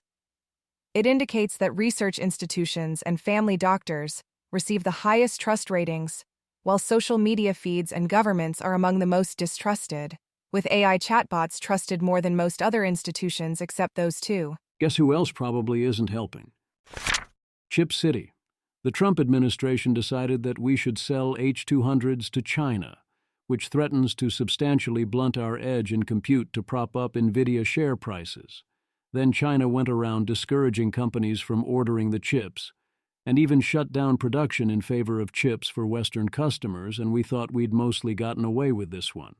Alas, they are now restarting production, shifting away from chips for Western companies in order to make chips to sell to China. Peter Wildford, Amazon CEO. Jassy, every provider would tell you, including us, we'd grow faster if we had all the supply we could take. Google CEO Pichai. We've been supply constrained even as we've been ramping up our capacity. NVIDIA, we're redirecting supply to produce for China. Bloomberg, NVIDIA CEO Jensen Huang said the company is firing up manufacturing of H200 AI accelerators for customers in China, a sign of progress in the chipmaker's effort to re-enter the vital market. Maggie Eastland and Ian King, Bloomberg. At a press conference on Tuesday, Huang said NVIDIA had been licensed for many customers in China for H200 sales and is in the process of restarting our manufacturing. That outlook is different than it was a couple of weeks ago, he said. NVIDIA shares fell less than 1% to $181.93 in New York trading Tuesday. That leaves them down 2.5% for the year. Peter Wildeford. Based on my conversations with industry executives, China wants H200 primarily for inference, not training.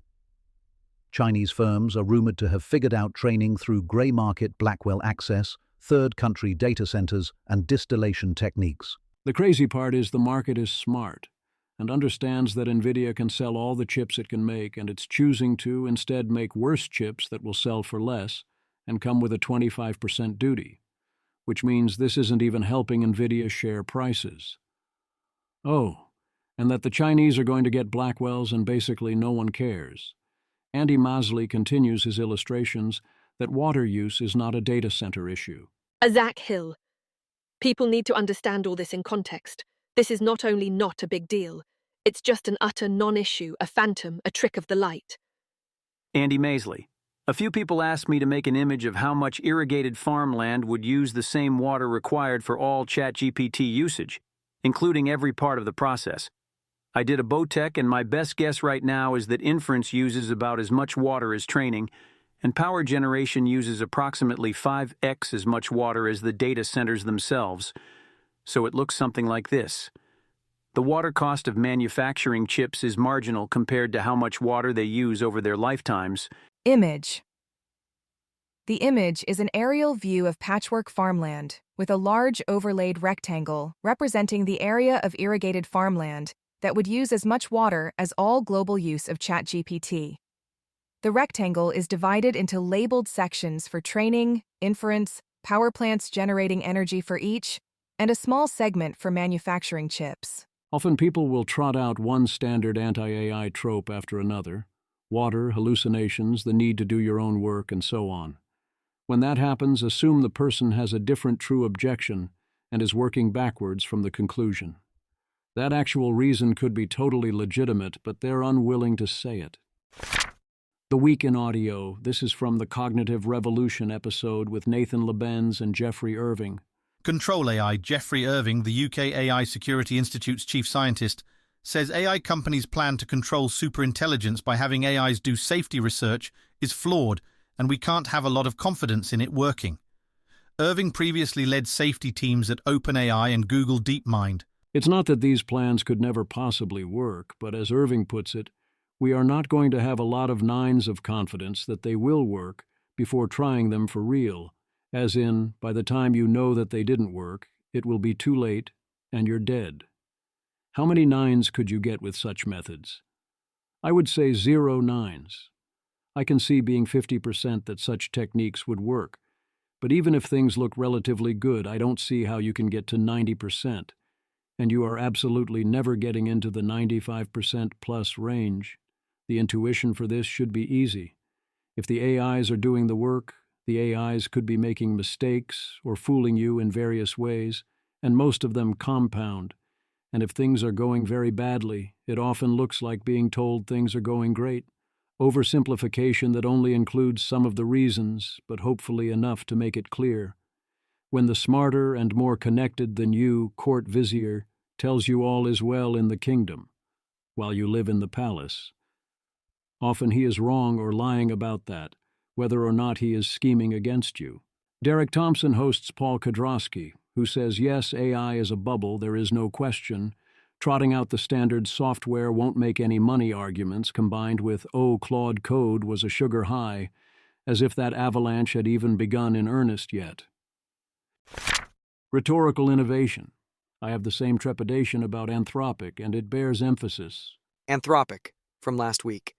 The institute will be led by Jack Clark, in a new role as Anthropic's head of public benefit. It'll bring together an interdisciplinary staff of machine learning engineers, economists, and social scientists, making full use of the inside information of a frontier AI lab. Nate Suarez, Miri. A student at my MIT talk today asked about the ethics of working for Anthropic. I reminded them Dario thinks there's a 25% chance AI goes catastrophically wrong, pulled up this tweet, and read it aloud to much laughter. They're interfering with people's comprehension. Anthropic systematically downplays existential risk in its public communications and its policy advocacy, including here in an attempt to launch a public conversation. While Anthropic continues to do this, especially also in light of its RSPv3 abandoning its prior safety commitments, one must have serious reservations about Anthropic, above and beyond the fact that they are the most highly accelerationist AI lab. A lot of others really do sound like this. If I didn't know this account, I wouldn't be entirely confident this wasn't meant at face value. Jeffrey Laddish. I just don't understand how AI could kill everyone. I get how AI companies will build robotic factories that will make robots, which will make more factories and data centers and power plants, and how all of that will expand to consume most of Earth's resources to build even more robotic factories and rockets and von Neumann probes. Like totally. Infinite money glitch. Of course, AI companies will do that. But can someone explain the part where humans all die as a result? Seems pretty implausible. Is it the robotic factories that kill the humans?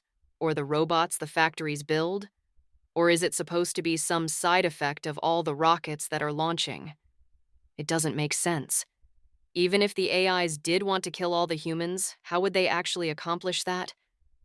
They'll only have control over a few million autonomous factories and a few billion industrial robots and power plants across the Earth, and then a few trillion von Neumann probes leaving the solar system. Even if there were a problem, I don't see why we couldn't just pull the plug.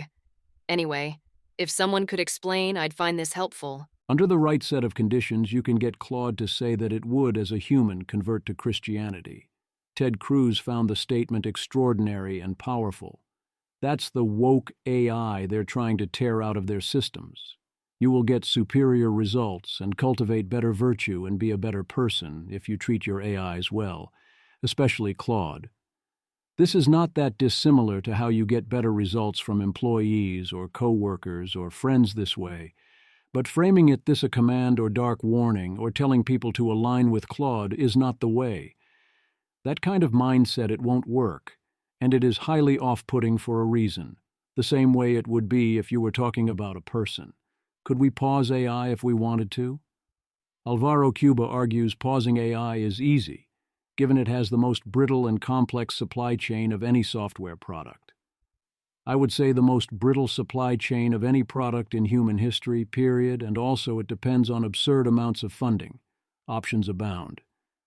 Yes, you do still have to solve the problem of getting the Chinese on board, but the rest is not so hard, at least for a while, if you actually wanted to do it. Some quotes about Chinese willingness to coordinate on AI risk. They talk differently, but I see no reason to believe they are the bottleneck to coordination, certainly not while we are at this level of not trying. Are you a hard-nosed reporter looking to get the story because the people need to know? If so, good news. There's treasure everywhere for those with eyes to see. Image.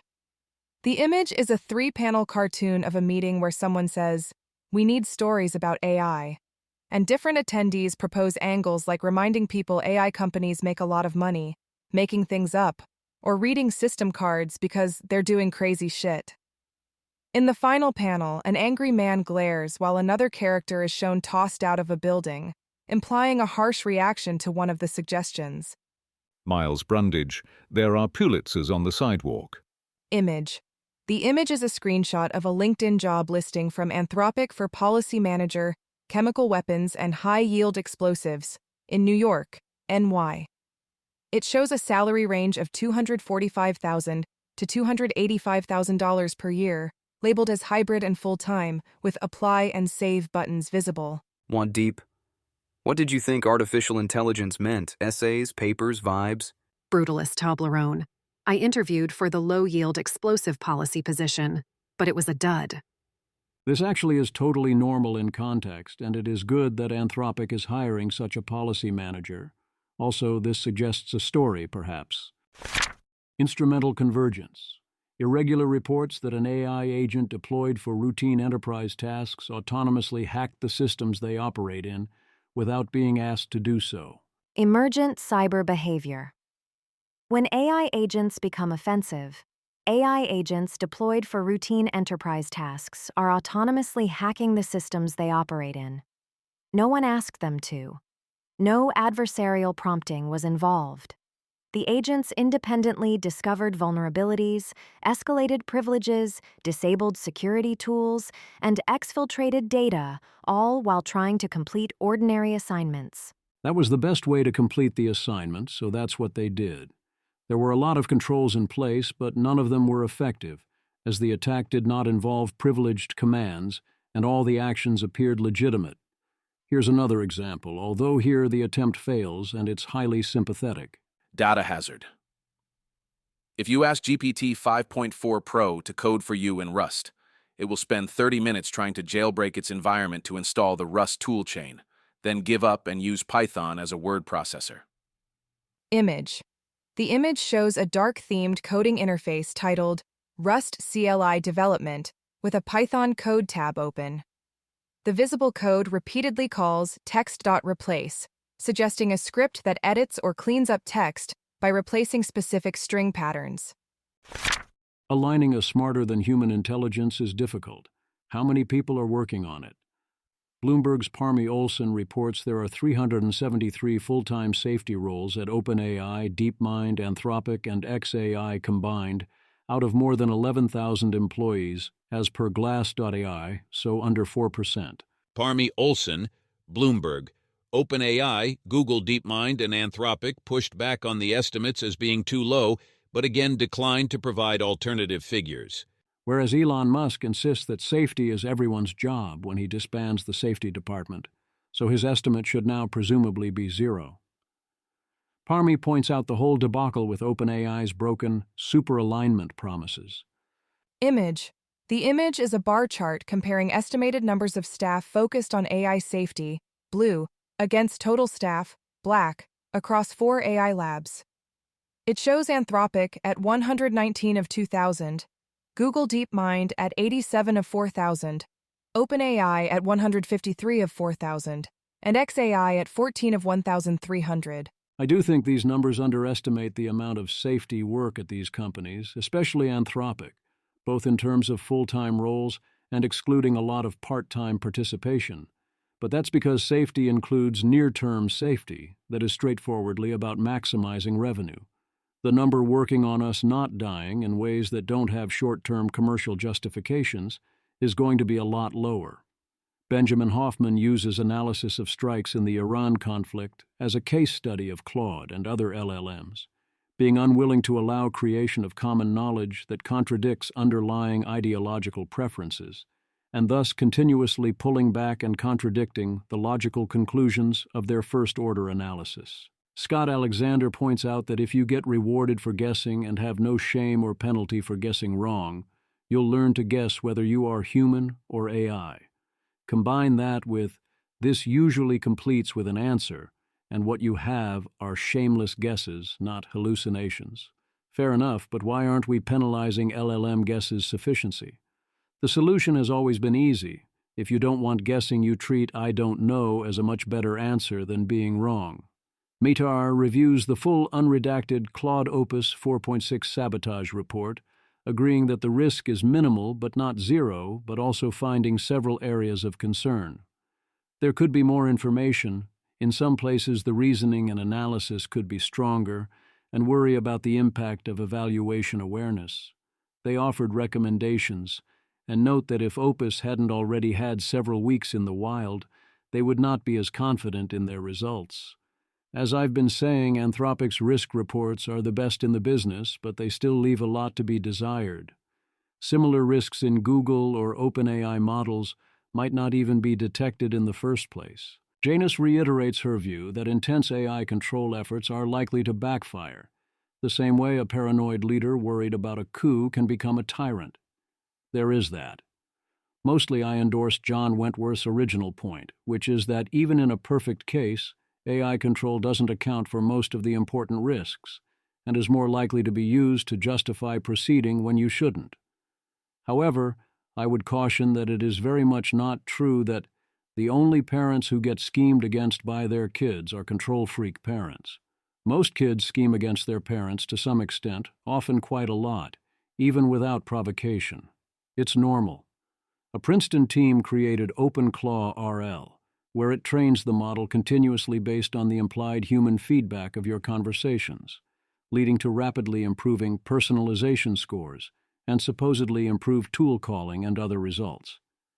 This is heavily biased as a training method in various ways and should be officially considered harmful, and also counts as asking for it.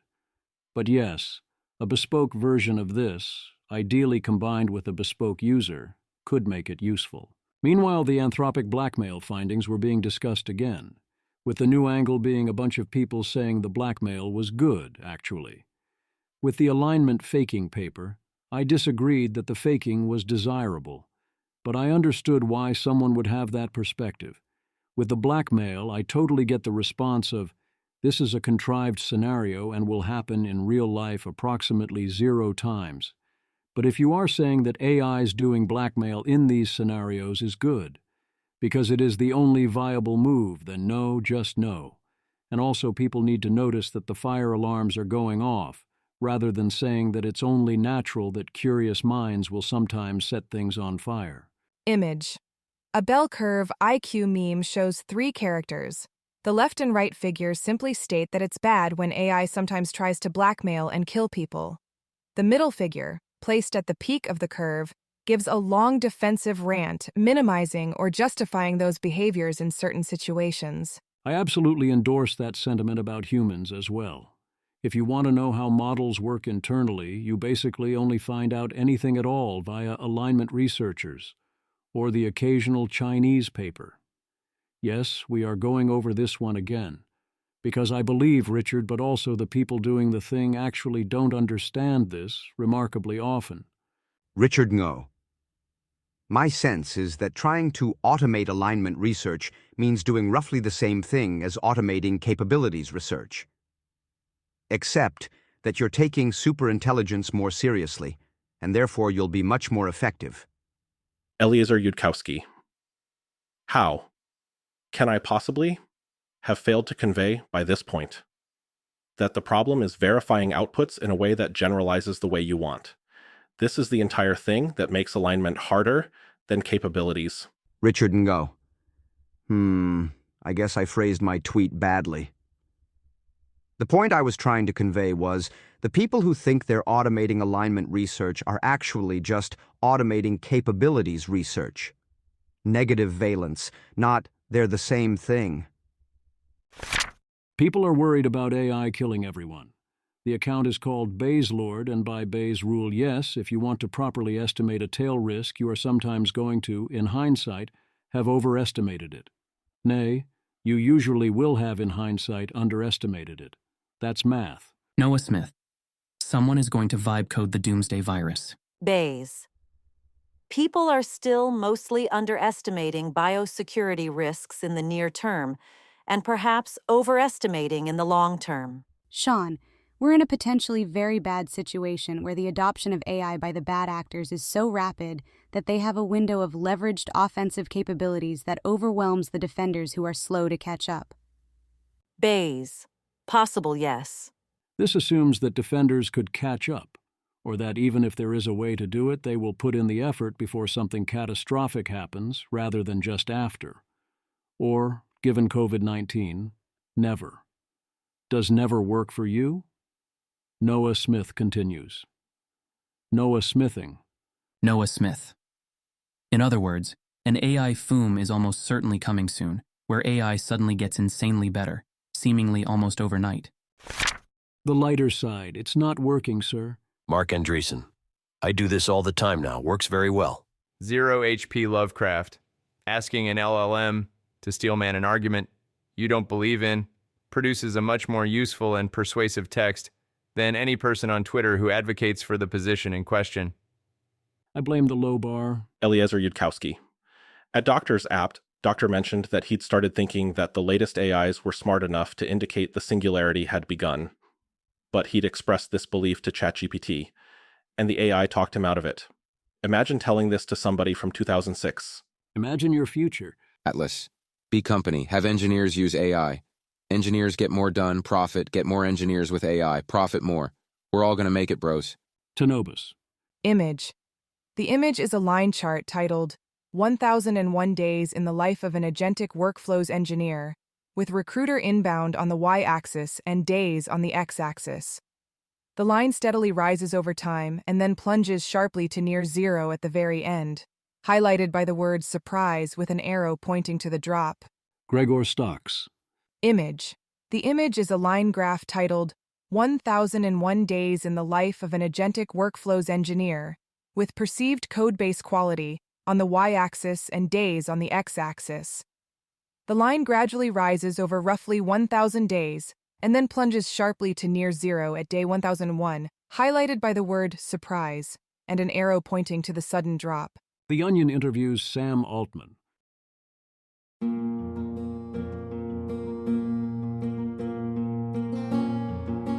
This has been an episode of the Don't Worry About the Vase podcast. If you enjoyed this podcast, please visit thezv.substack.com to support the author. If you enjoy having AI-narrated episodes, please note this is a listener-supported podcast. To receive new posts and support the cost of creation, consider becoming a subscriber at dwatvpodcast.substack.com. Thanks for listening.